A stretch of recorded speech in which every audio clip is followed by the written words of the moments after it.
This is a submarine invented in the United States over 200 years ago by a man with a bomb, sailing under enemy warships on specially designed boats. Ignite and escape. Before completing this set of processes, pilots can't surface in case they're spotted by the enemy. It's preventing him from breathing fresh air. With regards to this, engineers made a barrel-shaped shell out of oak wood and seal the joints with tar. Keeps water out.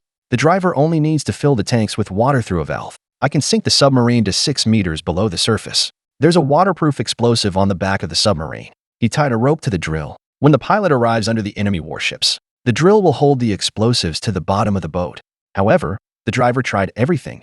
It didn't even penetrate the copper plates on the bottom of the boat. Plus, the oxygen inside the submarine only lasts 30 minutes. He had to abandon his mission and return to the surface. For this reason, the engineers replaced the drill with a harpoon. It also enlarges the hull. It's a 9-passenger interior. Pilot aims at the bow by levering the fins.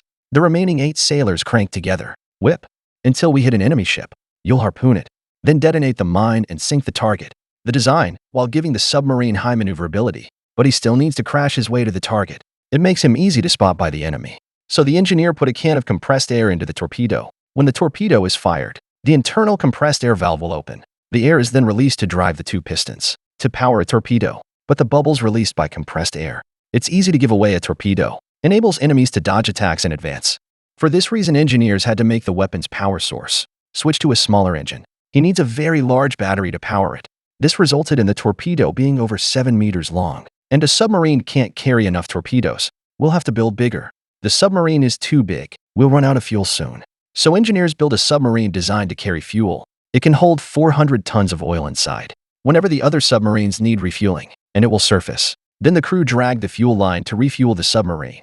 In this time, 2 submarines are vulnerable. To do this, the engineers installed a nuclear reactor on the submarine.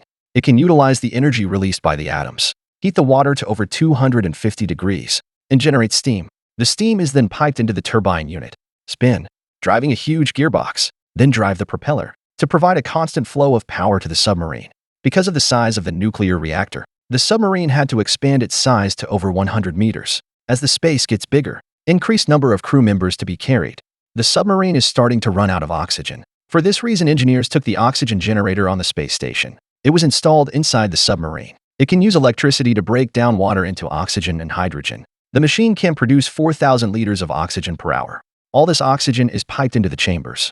Today's submarines only need to carry some oil fuel. It'll be able to operate underwater for 20 years, with a strong motivation. Weapons need to be upgraded, too. So the engineers replaced the torpedoes with 16 intercontinental missiles. These missiles are hitched to nuclear warheads, range up to 12,000 kilometers. It's 40 times more powerful than the Hiroshima bomb. And so the perfect submarine was built.